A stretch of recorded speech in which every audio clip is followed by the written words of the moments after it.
ดีใจน้ำมาจิตก็ได้ผ่านพ้นมาได้นี่สดใสคือจังดอกไม้เนี่ยตอนนี้ดอกไม้ก็งามงามเพิ่นปลูกนี่เนาะกราบทักทายสบายดีและสวัสดีพ่อแม่พี่น้อง FC เบิร์ดสุขคนเด้อยินดีต้อนรับทุกคนเข้าสู่ช่อง YouTube ของบ่าวจิตบ้านโคกอีกแล้วเนาะพี่น้องทักทายสบายดีบรรยากาศตอนสวยๆเนาะเมื่อนี้บ่าวจิตก็ได้เดินทางมาอยู่ที่บ้านดงหมักยางเนาะพี่น้องพอดีว่ามีโอกาสเนาะได้ผ่านมาแถวนี้ก็เลยแวะเข้ามาเยี่ยมทางเอื้อยก่อนเนาะเอื้อยแตวเนาะพี่น้องทุกคนอาจจะเจออยู่เนาะทุกคนยังจำได้อยู่บ่เนาะพี่น้องหลังจากที่บ่าวจิตก็บ่ได้มากะเป็นปีได้เนาะเป็นปีได้ที่บ่ได้มาลิดน้ำเพิ่นมื้อนี้ก็มีโอกาสได้มาเยี่ยมมายามมาถามข่าวเพิ่นก่อนเนาะพี่น้องอ่ะเดี๋ยวเขามาเบิ่งทางขึ้นทางซานเพิ่นก่อนหลังจากที่เพิ่นได้รับการช่วยเหลือเขามาจากผู้ใหญ่ใจบุญเนาะจากผู้ใหญ่ใจดีตอนนี้ชีวิตหลังจากที่เพิ่นได้รับการช่วยเหลือนี้เป็นจังใดเนาะพี่น้องมื้อนี้ก็มีโอกาสดีเนาะเดี๋ยวเข้าไปทักทายเพิ่นก่อนมาตอนแรกกันนึกว่าบ่มีคนอยู่พี่น้องเห็นเพิ่นอัดประตูตะม่อมอยู่เนาะป๊อดโถอันนี้ก็คือเรือนของเพิ่นพี่น้องจากเพิ่นปลูกอีสังเนาะเตรียมเดินเนาะปลูกหมักสลีหมักฮุงหมักพริกหมักพายพี่น้องโป๊ดโถเนาะดุมันอีหลีอันนี้ก็เป็นเรือนเนาะที่เพิ่นได้รับการช่วยเหลือโอเคพี่น้องเข้าไปทักทายเพิ่นก่อนบัดจิตก็ว่าสิเข้ามาหลายมื้อนะแต่ก็ยังบ่ว่างเนาะมื้อนี้ก็ว่างก็แวะมาเยี่ยมมายามเพิ่นก่อนบัดจิตมาวันนี้จนลงเนาะจนลงทางเข้าบ้านเพิ่นมันแปลนพี่น้องเดี๋ยวนี้นะพุ่นเนาะสบายดีเด้อน้องสีใส เป็นบ้าวเลยเนาะเดี๋ยวนี้โอ้เศร้าไห้แล้วบ่เศร้าไห้แล้วบ่เดี๋ยวนี้ใส่อะไรไปทางใดเด้อเถอะสบายดีเด้อขออนุญาตถ่ายแน่ยังมาทานเมียน้องอยู่ฝรั่งนะฝรั่งนะเป็นจังไดบ่ได้พอกันโดนสบายดีอยู่สบายดีอยู่ไปเอาน้ำกันหากะมาแต่หาเฮ็ดเพิ่นว่าได้อยู่บ่เฮ็ดน่ะบ่ได้พอดอก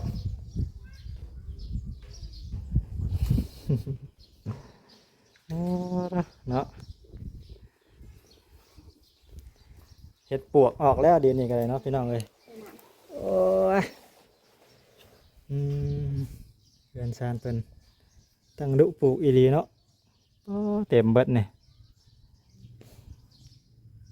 ชื่อจาวานี่ทุจ้าเด้อลืมแล้วลืมแล้วบ่ลืมบ้าแล้วบ่ลืมแล้วเนาะบ่ได้มาก็เป็นปีเลยเนาะเป็นปีหากมาแต่กรุงเทพแล้วอันนี้ก็ได้มาได้อาทิตย์2อาทิตย์แล้วว่าสิเข้ามากะขายเบียกอยู่บ้านเนาะว่าสิเข้ามาลินน้ำอยู่มานั่งบ่จือแล้วเพิ่นบ่จื้อละเนาะเป็นบ่าวเลยเนาะเดี๋ยวนี้สีใสเห็นบ่าวตัดผมให้บ่ตัดผมบ่เป็นบ่าวแล้วใหญ่แล้วจักปีอะไรเดี๋ยวนี้นะ3 ปีกว่ายังหายคือเก่าอยู่บ่บ่ปานใดบ่ปานใดก็คือเริ่มใหญ่ขึ้นแล้วเนาะเพิ่นก็เอาปะนมแล้วปะนมเรียบร้อยอยากกินในมื้อมียังกินมื้อ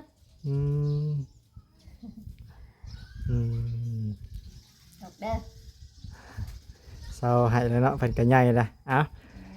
เป็นจังได๋สบายดีอยู่เนาะเลยใช่คือว่าได้อันไปใช้จากผู้หนึ่งนะบ่อยู่เวียงวนอันแฟนเพิ่นเนาะพี่น้องว่าสิมาเล่นน้ำอยู่เพิ่นไปเวียงเนาะ ไปเวียงรู้จักกันได้บัดนี้นะคือว่าอันเปิดโตเลย คนแตะกอนผลแล้วคนตั้งแต่ปีแล้วนี่ อืม ตั้งแต่เดือน11ก็ขอให้สมหวังเนาะขอให้สมหวังแล้วก็ยินดีดีใจน้ำทั้งน้องกันเลย เลยคนไปหาเงิน ขึ้นไปหาเงินอยู่เวียง เลย อืมไปเฮ็ดงานหยังน่ะแถวน่ะ น้ำทางนี่แหละคลองเฮ็ดทาง อ๋อเฮ็ดทาง เลย เนาะ ยังไม่ทันได้เมียนกระตาย บ่ได้พอดอกนี่ หัว โอ้ยเนาะคือสิมีหลายเนาะแถวนี้เฮ็ดปวก ก็บายอยู่ เห็น ละกระตาสองกระตา เห็นเขาขายข้างทางน่ะหลายอยู่เนาะพี่น้องเอ้ย ไปกินขนมไปแช่ขนมดิไปเอาอยู่ตู้ให้ไป ไปกินขนมบ่ ไปกินนม กินนม นมบ่มีนม อืมกินนมกล่องนี่บ่ ไปกินน้ำบ่ว่าไม่เอาน้ำใส่เต่าให้ได้ แอบนะเดี๋ยวไปเอาขนมให้ก่อนจ้ะอยากขนมเนาะ มาจิตสื่อติดรถมาหน่อยหนึงเดี๋ยวเนาะนี่ปลูกเบิร์ดสุอยางสุแนวเต็มเบิร์ดเดินนี่เนาะ เอื่อยเตียวพี่น้องเลยหรือว่าสาวจอยเนาะทุกคนก็คือสีหูดีนี่เพิ่นได้รับการช่วยเหลือจากผู้หลักผู้ใหญ่ใจบุญเพื่อนพี่น้องเลยชีวิตตอนนี้ก็รู้สึกแบบว่าน่าจะดีขึ้นเรื่อยๆเนาะมีความสุขขึ้นเรื่อยๆนะตอนนี้ก็รู้สึกว่าเพิ่นสิมีผู้บ่าวเนาะผู้บ่าวเพิ่นก็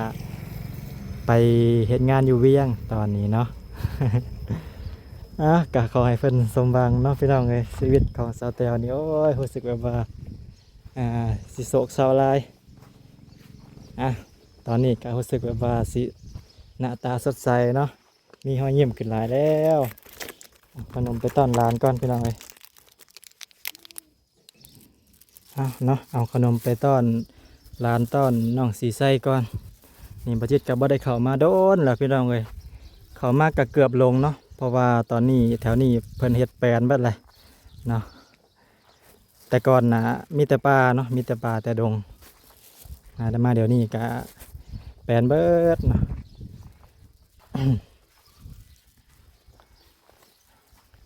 ยังงามคือเก่าเนาะยังงามคือเก่าเฮือนเพิ่นสีนี่ยังสดใสอยู่ ไปไปจะเอาขนมไปไปไม่ซื้อให้ นบก่อนนบก่อนนบก่อน ซื้อก่อน เออ เด้บ่ได้ครับ อืม เด้ชูบ่ได้ครับ ว่าสิเอาของฝากมาแต่ไทยกับเบิดเลย เลย คัน ได้ละ อันนี้เอามาต้อนร้านเนาะพอได้ขนมจบเจ็บเนาะ เลย อืมคือเงียบแท้เนาะเดี๋ยวนี้เนาะพี่น้องเลย ให้หน้ามัด ออกให้ออกหน้าเบิดแล้วเนาะ เลย เงียบเสียม้อย ปีนมีคนหยอด ฝนบดีแน่เนาะ เลย ฝนบดีคนกะวานแน่หยอดแน่เป็นส่วนหลายเอาเงินให้หลานก่อนพอได้ซื้อขนมเด้อสิใส่เอา มีแล้ว เอาบ่ มีขนมแล้ว มีขนมเลย มีขนมแล้ว เอาไปซื้อในอยู่ได้กิน ช่วงนี้บ่ได้ซื้อช่วง อืม กินแหละ เอาซะ3,000นะพอได้ ว่าเอาไว้ ได้ไหม แล้ว รถ โน้ น้อง เนาะ จะได้ละน้องก็ได้ อืมไปหายังขายบ่เอ้ยโซนี่ บ่ได้หา บ่ได้หาแนวขายเนาะ ปีนี้ได้เงินดอกกระเจียว40อืม เงิน40งั้นเราไปหาเฮ็ดปวกขายก็บ่ได้ติ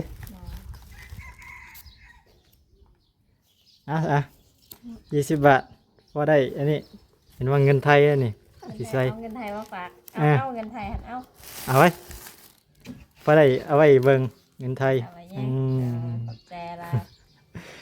20 บาท เอาไว้แย่ง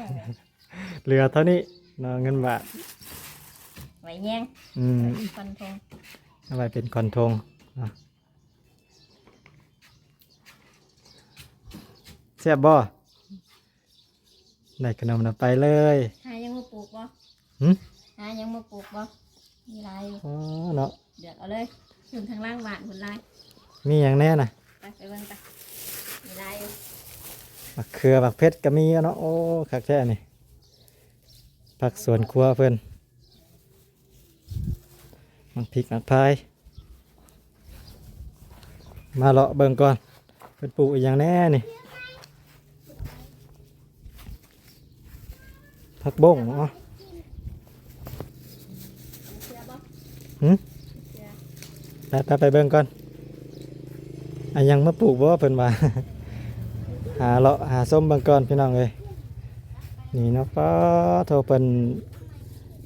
ตั้งดุมันอีหลีเนาะได้ขายแล้วมะเขือนี่ปลูกแต่พอได้กินเนาะอืม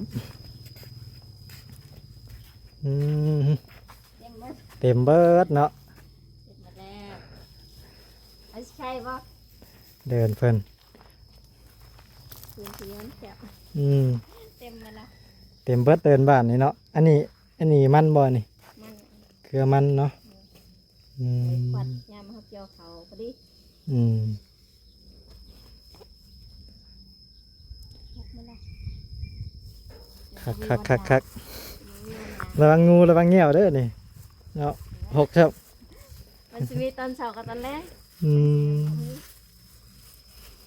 ต้นหมากสาลีเพิ่นปลูกเนาะพ่อเนาะ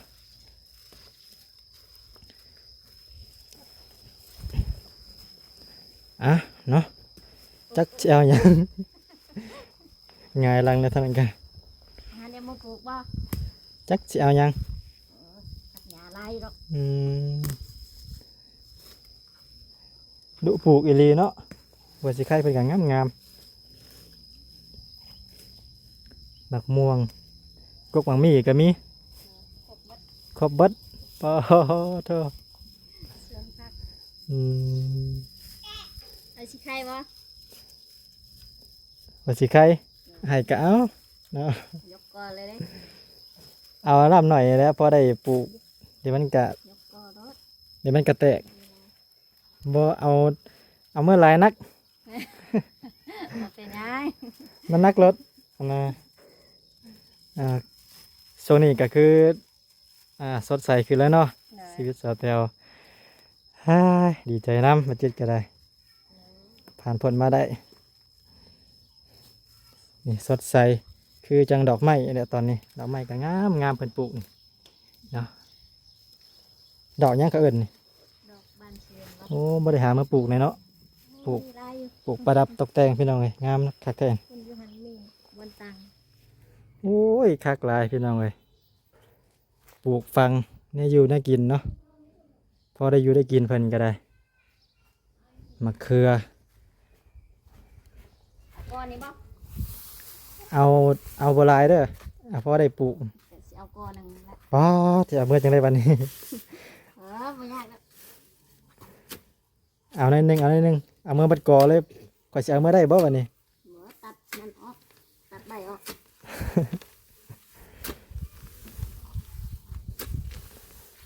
เอาเมื่อลำหน่อยพอได้ปลูกให้มันแตกนะเป็นไห้เบิดกอเลยพี่น้องเลยปลูกตามขั้นหัวเพิ่นเนาะออกเบิดแล้วเดี๋ยวนี้ก็ได้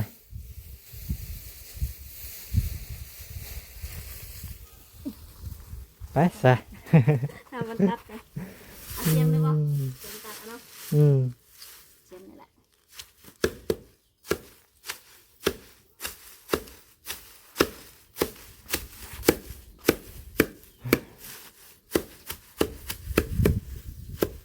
จัดให้เบิดกอเลยเนี่ยปลูกฝังเพิ่นก็หลาย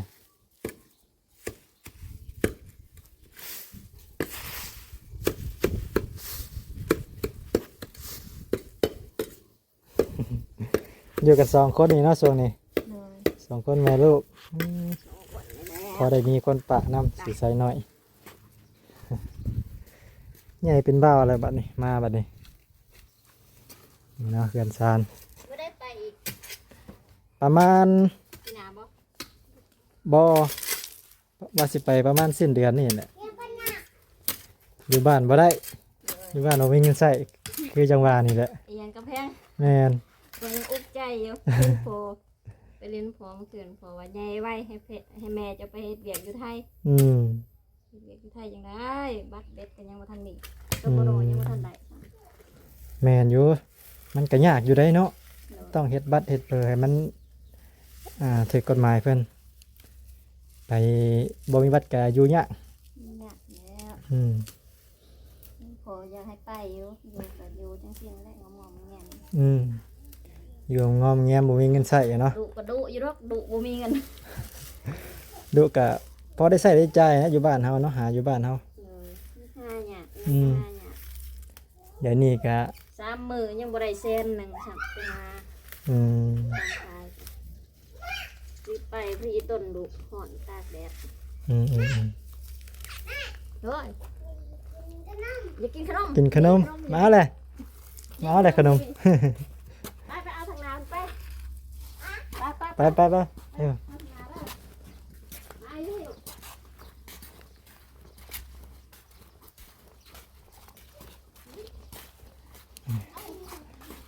บอกเราเรื่องเนาะ กินขนมดิ จับเอาไม่ทำกัน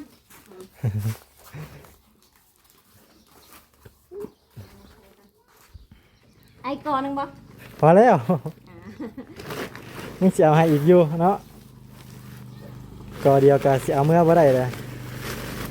ใส่รถใหญ่ใครอยู่เนาะอันนี้รถจักรใส่ น้ำฟ้า ใส่กระสอบเลยเนาะ ตาจะนั่งบ่ อย่านั่งมีอยู่ มีชวนไล่ จะปลูกบ่ เลยบ่ได้ปลูกมันเกิดเอง โอ้พอและสำเนียงก็ได้เอาเมื่อไหรนักรถ แกะ แกะหน่อยไหม แกะดอก อื แกะดอก ม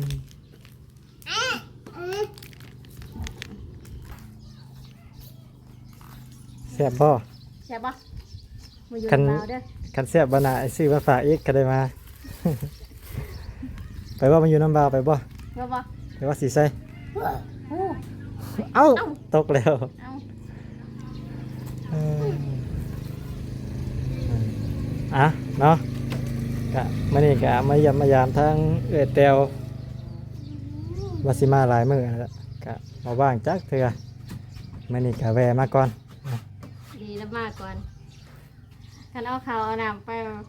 ตอนแรกเพิ่นได้กลับ อืม มื้อนี้พาเอาไปนี่ มาโหลด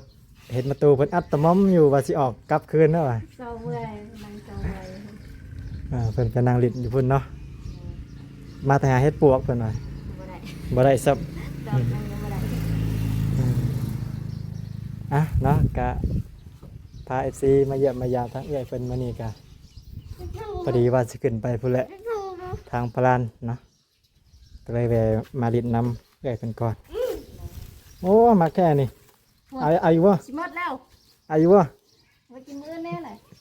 เอาให้อีกก็เด้อเด้อ มาบ่ อันนั้นมาตอนบ่าวบ่ กินก่อนกินบ่ อ่ะเอาไว้ พี่จ๋าไหม เออ บ่มีแล้ว มีเด้เอาอีกเอาเห็นจะมากินเอาไว้นี่เด้อ ทุกจ้าทุกคนทุก อื คนทุกคน มเอามาให้เดดมากินแท้เนาะ เอาไปไว้เด้อ อ่ะ เดี๋ยว เอาไป ไว้เด้อ เอาไปเสียตู้ไว้เด้อเอาไปกินมื้ออื่นเด้อกินหลายมื้อเด้อโอ้เตรียมเลยบัดนี้ คุม หลายแท้นี่เนาะ คุมลายมือแล้ว อืม ไปไว้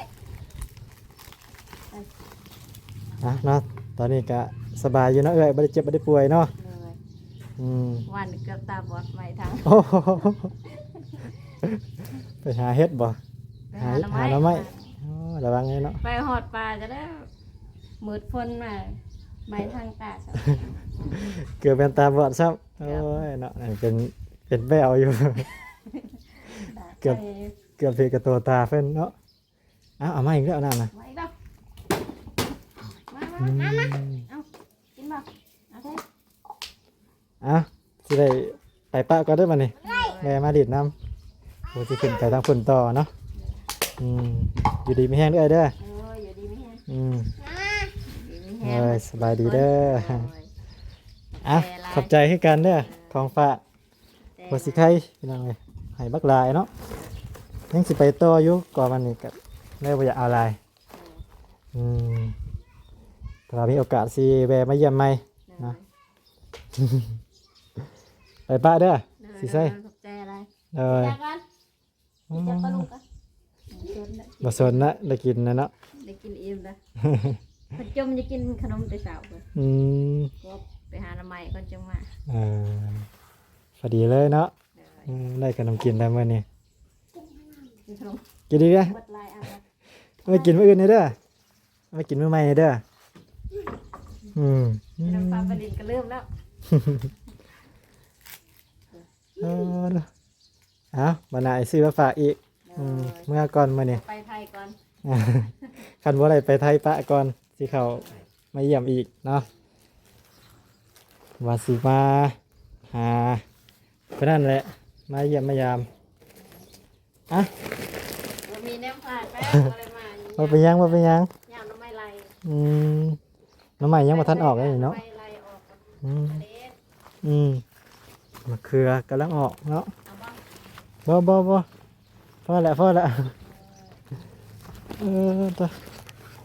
นี่แนวปลูกฝังเพิ่นพี่น้องเอ้ยอ่ะมื้อนี้ก็แวะเข้ามาลิ้นน้ำด้วยแต้วเนาะแวะมาลิ้นน้ำเพิ่นก็ได้ของฝากหัวสิไข่กอบักใหญ่ เอาเมื่อจังใดเด้บัดนี้เนาะคือสิลำบากแค่บัดนี้ได้อยู่แล้วครึ่งเหรอได้อยู่ได้อยู่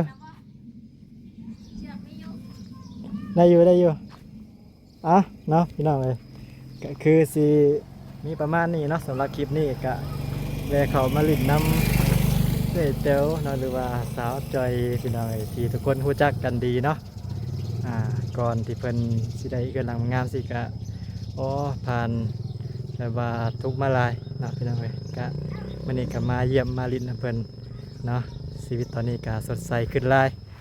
โอเคพี่น้องสำหรับคลิปนี้ก็สิได้ขอตัวจบคลิปไปเพียงสำนี้ก่อนเด้อเนาะจังไดก็ฝากเป็นกำลังใจให้บัดจิตนะเด้อ